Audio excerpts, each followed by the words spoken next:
और बुलेटिन की शुरुआत करते हैं बड़ी खबर के साथ। जम्मू कश्मीर यूटी का बजट राज्यसभा से वापस लोकसभा भेजा गया।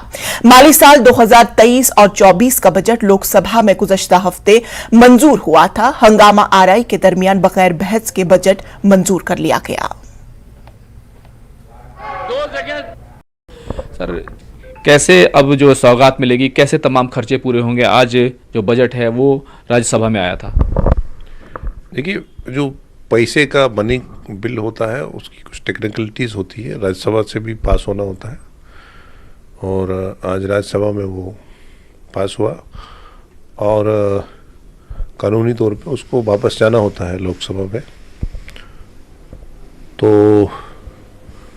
जम्मू कश्मीर तो देश के वज़ीर आज़म उसको ताज समझते हैं अपना, और जम्मू कश्मीर के लोगों की हमेशा चिंता करते हैं और छोटी छोटी बातों पे चिंता करते हैं। हमारे वज़ीर ट्रांसपोर्ट हैं नितिन गडकरी, उन्होंने 1973 करोड़ रुपए वो दिए हैं और साथ ही साथ 323 करोड़ रुपए और जो है लैंड एक्विजिशन के लिए दिए हैं, ताकि वहाँ पर जो सड़कें हैं वो बेहतर हो सकें और जो नई सड़कें हैं उनको बनाया जा सके।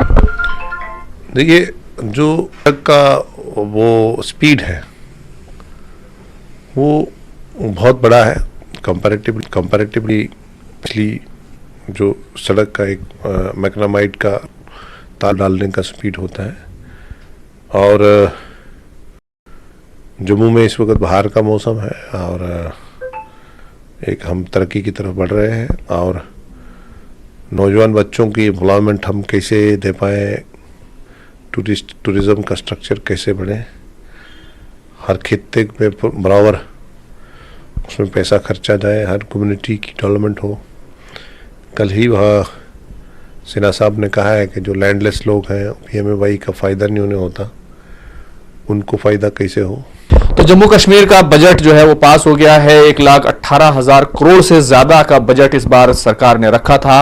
उम्मीद की जा रही है कि विकास की जो बयार है वो जम्मू कश्मीर में तेज़ी के साथ बहेगी और जो ढांचागत विकास है, खासतौर से सड़कें हैं या इंफ्रास्ट्रक्चर में जो विकास होना है उस पर तेज़ी से काम होगा। कैमरामैन मनमोहन सिंह के साथ खुर्रम शहजाद, न्यूज़ 18 दिल्ली।